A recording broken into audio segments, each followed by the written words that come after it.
I'd like to call the meeting to order. Please rise for the Pledge of Allegiance. I pledge allegiance to the flag of the United States of America, to the republic for which it stands, one nation, under God, indivisible, with liberty and justice for all. Clerk, please call the roll. His Honor the Mayor. Here. Councilor Reynolds. Councilor McLaughlin. Councilor Emmons. Here. Councilor Walker. Councilor Gozick. Here. Councilor Van Buren. Councilor Cordino. Here. All are present, Your Honor. Clerk, please call resolution number 1. To elect the Vice President of the Common Council. Councilor Van Buren, Councilor Emmons. Any comments? Councilor Van Buren.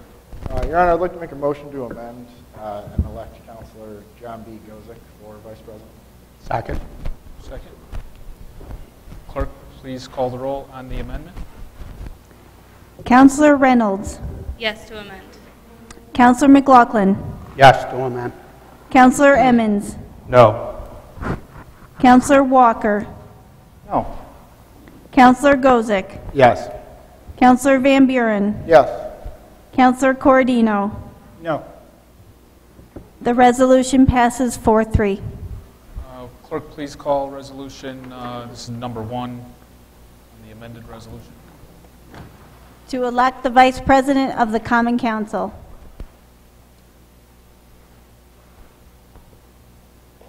Councilor Reynolds. Clerk, please call roll. Councilor Reynolds. Yes. Councilor McLaughlin. Yes. Councilor Emmons. No. Councilor Walker. No. Councilor Gozick. Yes. Councilor Van Buren. Yes. Councilor Cordino. No. The resolution passes 4-3. Clerk, please call resolution number 2. To elect the presiding officer of the Common Council. Councilor Van Buren, Councilor Emmons, Councilor Gozick. Yeah, I'd like to make a motion to amend, and I'd like to offer up Councilor Eric Van Buren for President of the Common Council. I'll second. Second. Clerk, please call the roll to amend. Councilor Reynolds. Yes to amend. Councilor McLaughlin. Yes to amend. Councilor Emmons. No. Councilor Walker. No. Councilor Gozick. Yes to amend. Councilor Van Buren. Yes to amend. Councilor Cordino. No to amend. The resolution passes 4-3. Clerk, please call resolution number 2 as amended. To elect the presiding officer of the Common Council. Please call the roll. Councilor Reynolds. Yes. Councilor McLaughlin. Yes. Councilor Emmons. No. Councilor Walker. No. Councilor Gozick. Yes. Councilor Van Buren. Yes. Councilor Cordino. No. The resolution passes 4-3. Clerk, please call resolution number 3. To adopt the rules of the Common Council. Councilor McLaughlin, Councilor Van Buren. Any comments? Clerk, please call the roll. Councilor Reynolds. Yes. Councilor McLaughlin. Yes. Councilor Emmons. Yes. Councilor Walker. Yes. Councilor Gozick. Yes. Councilor Van Buren. Yes. Councilor Cordino. Yes. The resolution passes 7-0. Clerk, please call resolution number 4. To approve the regular meeting night of the Common Council. Councilor Emmons, Councilor Cordino. Any comments? Clerk, please call the roll. Councilor Reynolds. Yes. Councilor McLaughlin. Yes. Councilor Emmons. Yes. Councilor Walker. Yes. Councilor Gozick. Yes. Councilor Van Buren. Yes.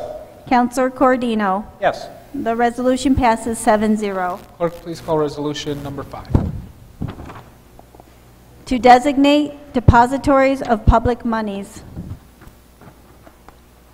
Councilor Van Buren, Councilor Emmons. Any comments? Clerk, please call the roll. Councilor Reynolds. Yes. Councilor McLaughlin. Yes. Councilor Emmons. Yes. Councilor Walker. Yes. Councilor Gozick. Yes. Councilor Van Buren. Yes. Councilor Cordino. Yes. The resolution passes 7-0. Clerk, please call resolution number 6. To appoint Chief Fiscal Officer. Councilor McLaughlin, Councilor Cordino. Any comments? Clerk, please call the roll. Counselor Reynolds. Yes. Counselor McLaughlin. Yes. Counselor Emmons. Yes. Counselor Walker. Yes. Counselor Gozick. Yes. Counselor Van Buren. Yes. Counselor Cordino. Yes. The resolution passes 7-0. Clerk, please call resolution number 7. To designate the official newspaper. Counselor McLaughlin, Counselor Van Buren. Any comments? Clerk, please call the roll. Counselor Reynolds. Yes. Counselor McLaughlin. Yes. Counselor Emmons. Yes. Counselor Walker. Yes. Counselor Gozick. Yes. Counselor Van Buren. Yes. Counselor Cordino. Yes. The resolution passes 7-0. Clerk, please call resolution number 8.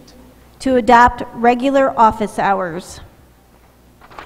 Counselor Emmons, Counselor Van Buren. Any comments? Clerk, please call the roll.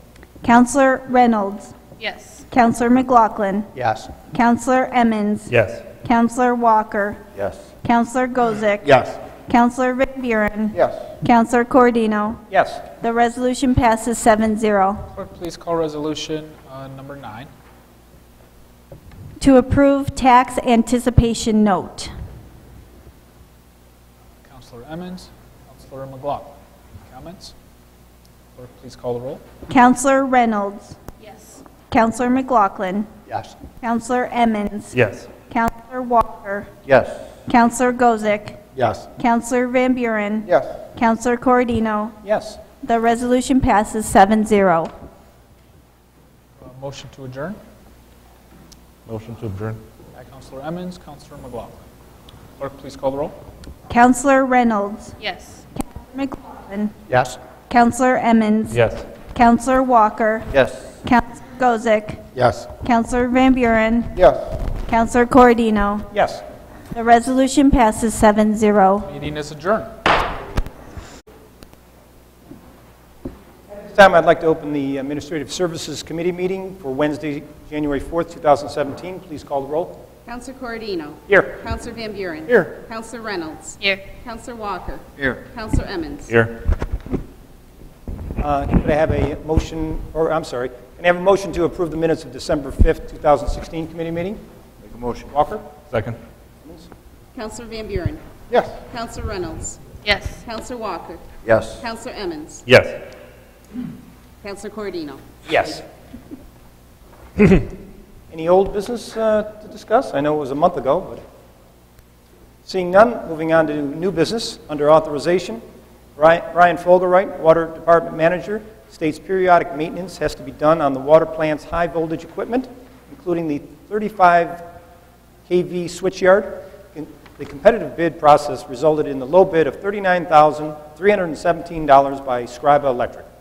Funds have been encumbered from the 2016 contracted services account F.820.0440.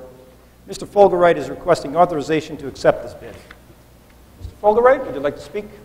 As I mentioned, this is periodic maintenance. Industry standard for doing this type of maintenance is every 5 years. We exceeded that by a couple of years in this time period. So we've had the funds available, and it's a good deal at the right time to do it. Thank you. Any questions from council? Seeing none, can I have a motion? Make a motion. Counselor Cordino. Yes. Counselor Van Buren. Yes. Counselor Reynolds. Yes. Counselor Walker. Yes. Counselor Emmons. Yes. Thank you. Item number 2 under request for travel. Susan Gentile Deary, Director of Code Enforcement, requests approval to attend the NYSBOC Central Chapter 11th Annual Education Conference to be held at the Holiday Inn, 441 Electronics Parkway, Liverpool, New York, 13088, April 4 through April 6th, 2017. Is anybody here to speak to that? I don't see Mrs. Deary. Oh, no, I do see Mrs. Deary. Step right up, Mrs. Deary. Right on time. About timing. Would you like to speak to this request for the conference at the Holiday Inn on April 4th through April 6th? Yes, Counselor, it's our mandatory 24-hour code recertification training. I'll be commuting with that board, just to hear classes are generally in Saturday with Liverpool, so it's a possible. Great. Thank you. Any questions or comments? Make a motion. Second. Counselor Corodino. Yes. Counselor Van Buren. Yes. Counselor Reynolds. Yes. Counselor Walker. Yes. Counselor Emmons. Yes. Item number 3, Tori DeCare, Police Chief, is requesting permission to send one police officer to the New York DARE Officer Training to be held January 16th, 2017 through January 28th, 2017 at the New York State Academy of Fire Science in Montour Falls, New York. Chief DeCare? Thank you, Chairman. I don't think DARE needs an explanation. I think we're all familiar with what it is. It's been about a decade since we've had an officer in our department who is DARE instructor certified. Mayor Barlow and I think that it's a good service that we can offer our children in our community, and it's about time that we do this. It's another tool in our toolbox to help them fight against drugs. Thank you. Any comments, questions? Make a motion. Motion? Counselor Corodino. Yes. Counselor Van Buren. Yes. Counselor Reynolds. Yes. Counselor Walker. Yes. Counselor Emmons. Yes. Thank you, Chief. Item number 4 under discussion. Second Ward Councilor Pat McLaughlin is requesting a discussion regarding making the Assistant City Attorney the Common Council's attorney. Councilor McLaughlin, would you like to start? Sure. The end of last year, we were discussing this kind of on the side. A couple of councilors had saw maybe that there was a chance that we might want to do this. I just wanted to get a discussion going and see what we wanted to do.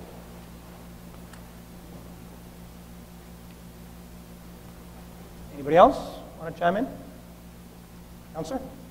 Yeah, no, I certainly agree with that. I know I spoke to him about it. I mentioned it to some of the other councilors when we were getting ready for a meeting. I think it's important moving forward that the council has its own representation.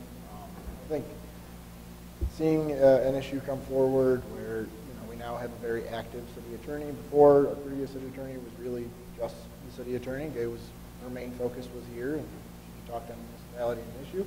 I think it's a double-edged sword now. We have Councilor Caracoli, who works for many municipalities, which brings us a ton of experience in different disciplines and things that benefit the city, but it also hinders us a bit when we go to these contract negotiations, things like that moving forward. I also think it puts us in a little bit of a precarious spot when the assistant city attorney is also directly under that attorney by the mayor. So, when issues arise, conflicts arise, the council has a different opinion. How do we challenge issues that come up? How did I know I was challenged by Councilor Caracoli. I similarly like to challenge on his decisions, but who do I make that challenge? How do I bring that up when he's my authority? So I think the council, moving forward, having its own body of representation, using existing representation. So I'd like to see that happen. Thank you. Anybody else? Councilor Gozik. Yeah, I think it's a good idea as well. And looking at what the charter states, the position of the assistant attorney is rather vague. There isn't really a lot to go on in the charter. We're looking at it, especially considering every 2 years the council turns over, and I know some people aren't going to be coming back. I'm new 1 year in here, and it's difficult to know legally what's right and wrong. We can do what we think's right, and we can listen to our constituents, and we can gauge public opinion, or we can vote our conscience. But by and large, we need to have legal representation that we can rely on if we do have an issue. And I think even tonight, the vote tonight on the floor here shows that the council needs to be autonomous. We need independence. This is a republic. We have separation of powers and checks and balances. And bottom line is, a lot of the legislation that we have to deal with, we need legal counsel, and we need to be able to rely on them. And under the circumstances recently, we found that we've had some trouble with that. We didn't know where to turn. So grasping at straws to get the legal counsel that we need. And I think that a separation here, some sort of demarcation between the two, so that the council knows that they can rely on that attorney specifically, would be beneficial to the people of Oswego and to the council at large. Thank you. Anybody else want to chime in? Counselor Emmons. I guess I'm interested from the counselors that are supporting this. What are you specifically asking for? I've heard generalization, but what are the specifics that we're discussing tonight beyond a general, we need to have, I would assume Mr. Reynolds be our attorney. I mean, I think it already lays out that we have discretion to have that under city charter. I think historically the assistant city attorney has been at the disposal of the council, so I guess I'm confused as to what we are specifically discussing tonight and or how things would change moving forward. And just to kind of put this out there, especially for the public that may not know, we do have access to legal advice from a group called NICOM. It's free legal advice that's afforded to municipalities across New York State. And so if there are counsel, even individual counsel, men and women who are interested in outside legal thought, legal counsel, review of the law, if you will, we have access and always have had access to that. So help me understand a little bit more specifically what we're asking for here tonight. Counselor Van Buren. This is personally, I would like to see the council be able to appoint that position. And I also feel that while we do have access to NICOM, I've used it several times, they're excellent. I think that the council should have its own attorney that we keep in-house for us, directly under us, to budgetarily move the assistant city attorney's money into the council's budget, as well as the ability to appoint. And I believe that would also give us continuity. For Councilor Gosek brought it up a little bit, we have turnover in the council, and I think having an attorney that's been here for several years, or someone that's going to be, obviously it can be changed, but if we have someone that has some continuity with the city and understands the things that we voted on, past contracts and those things, it'll help the freshman counselor coming in to go to that and have someone that already knows what our case is, rather than bringing it to NICOM and relaying it, with an attorney.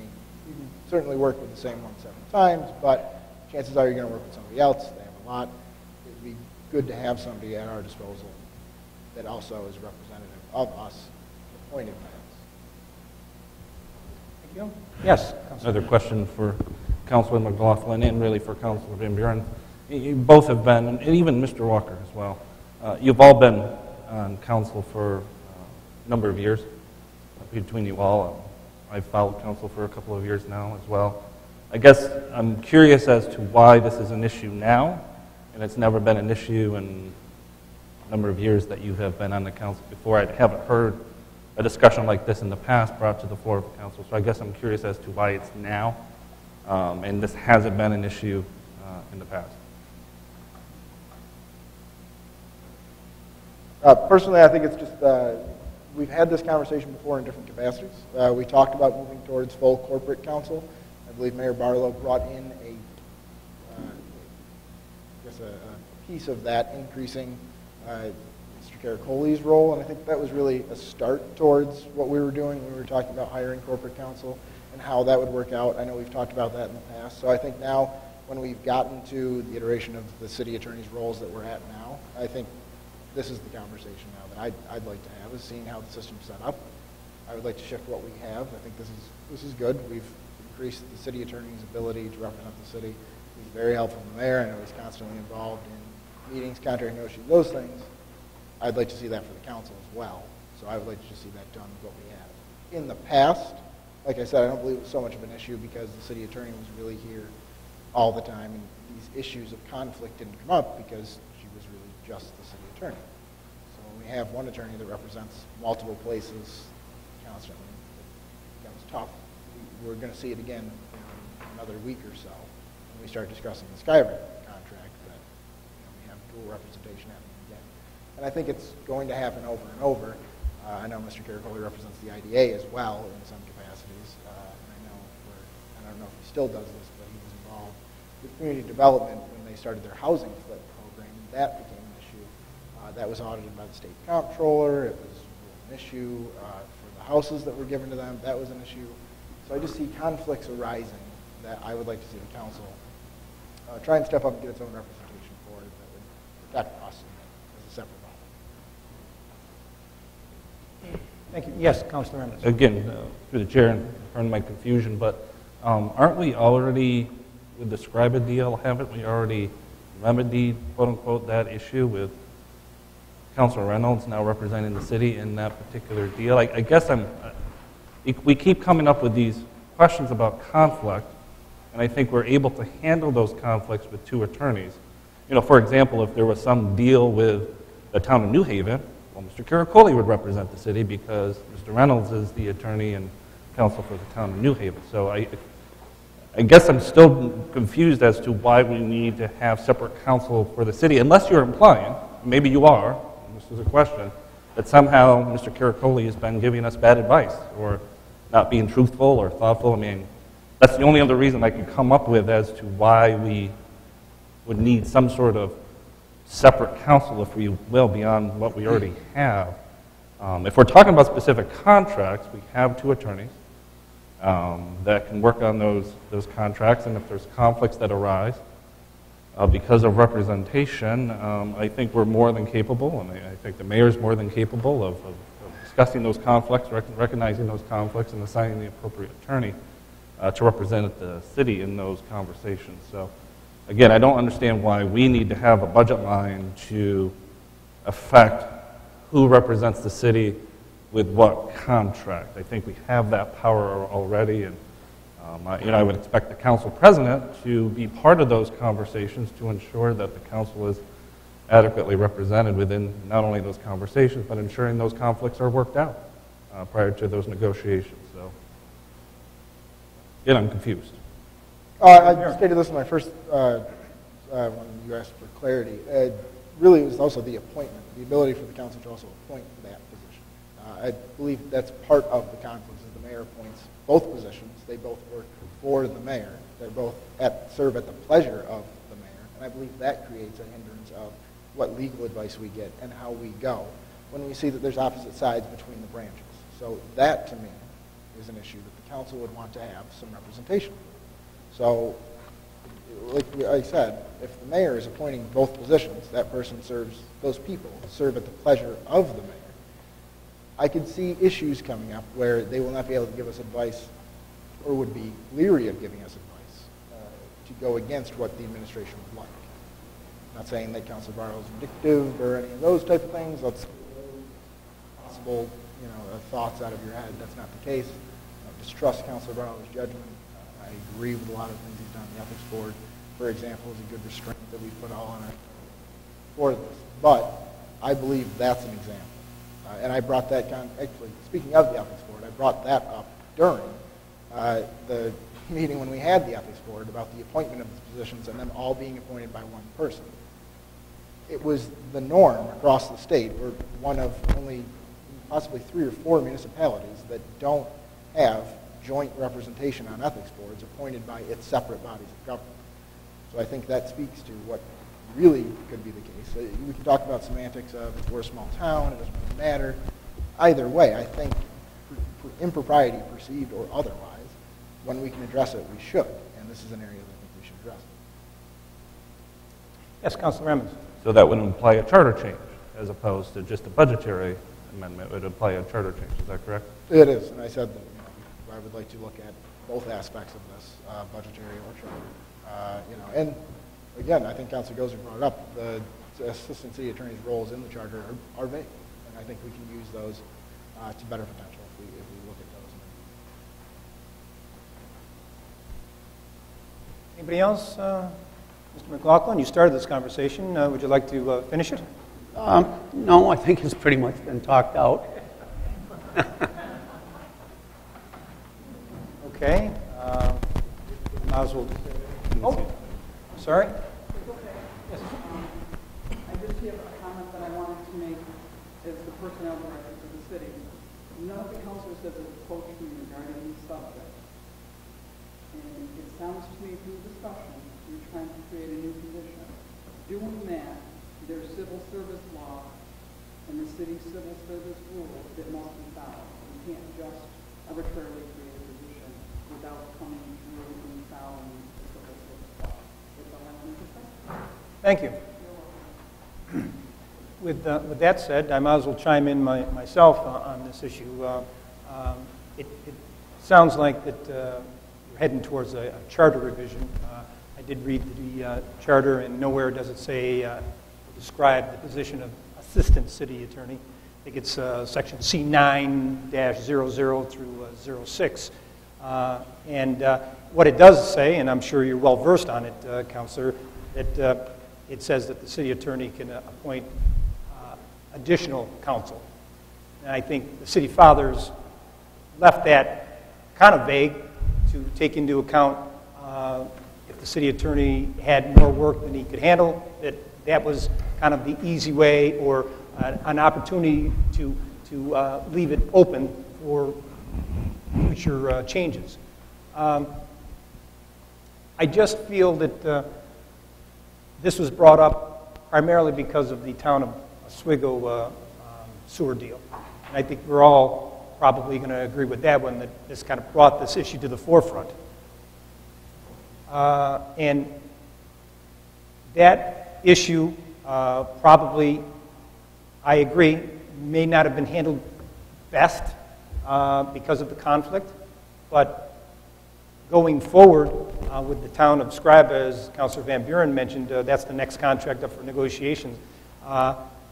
It's been made clear to the council, city legal team of Caracoli and Reynolds that the assistant city attorney will be doing the bulk and doing all of the negotiations for the city. So I see this not as a mass change to change the charter, to get the personnel department involved in creating a position, and then we have to go through the charter and delineate all the responsibilities of the city attorney as well as the city assistant attorney when it's being handled for decades. I've been in the city for 60 plus years, and as far as I'm concerned, it's worked fine all these years. 60 plus. Yeah, hard to believe, huh? Old guy. You'll be there someday, Walker. You're pretty old, bud. But the point is that it's worked fine, and I kind of relate this whole scenario to a person getting a paper cut. You get a paper cut, and there's two ways to address that. You could go crazy and go to the emergency room and ask for stitches as a knee-jerk reaction, or you can just go to the medicine cabinet and put a Band-Aid on it. Now, I think the knee-jerk reaction of going to the hospital and getting stitches is comparable to making this big, huge revision change in the charter for a scenario that happened, yes, back in October, November, and is now an issue, but it has been resolved internally between the CEO of the city, the mayor, and one of his employees, actually two of his employees. The CEO expressed his desire, and he took care of the problem without going through any other problems as far as making changes. So the CEO took care of the problem, and I see no reason why we have to go through this whole charade. But that's my opinion. So with that said, are there any other comments before we go further? Yes, Councilor Emmons. Just a couple more comments. I mean, I think it's important for the public to know that Mr. Reynolds was actually the negotiator for the city in terms of the sewer deal with the town of Oswego. It wasn't Mr. Caracoli. I think it's also important for the public to know that Mr. Caracoli was asked by the mayor to speak on that infamous night. I think we're all thinking back to in terms of when Mr. Walker said something about, are you trying to sell us this deal? He was asked by the mayor to speak on it. He was the legal representation in the room. I think it put Mr. Caracoli in a very awkward situation. Perhaps in hindsight, he might have said, no, maybe I shouldn't speak on this, but he was asked by the mayor to do so. So, you know, whatever we think happened or didn't happen or some sort of, I don't know. I mean, I just feel like we've had counselors here for a very long time, and yet we've never thought that the city was working for the mayor. It never crossed their minds that, well, geez, they work for the mayor. Maybe they're not giving us the right legal advice or whatever. Now we're bringing this up. Well, geez, now they're not giving us the right legal advice. First time in, you know, since 1848, the city attorney's not giving us the right legal advice, I guess, because they work for the mayor. I mean, I'm just confused.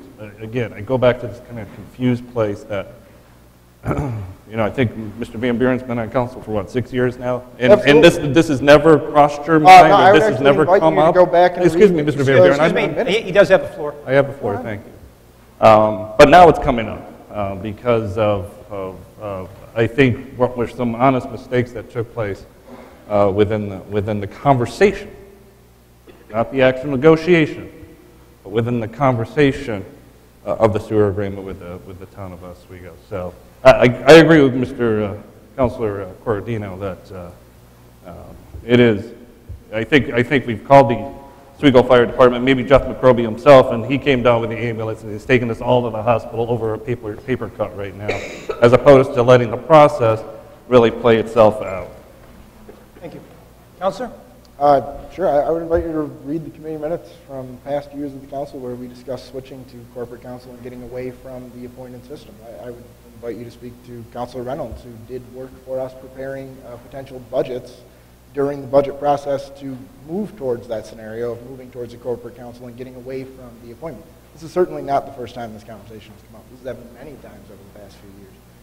And I would say, sure, the decision has not been made, and I think we've seen changes to that office. Starting a few years ago from when I was on the council, of increasing the hours of both city attorneys, Councilor Barlow's amendments to the city attorney's office. I think we've seen changes in that office throughout the years for the past decade at least, regularly. So I welcome you to check out any of those things to see that this conversation has been had dozens of times, and it's going to continue to be had by councilors that feel the same exact way. It's been the case. I've seen it over and over again. Councilors come on, this becomes an issue, and they talk about it. Again, I will raise this issue. Well, fortunately, it hasn't passed before. So. And that's basically our purpose here tonight, is to discuss this. It's under discussion.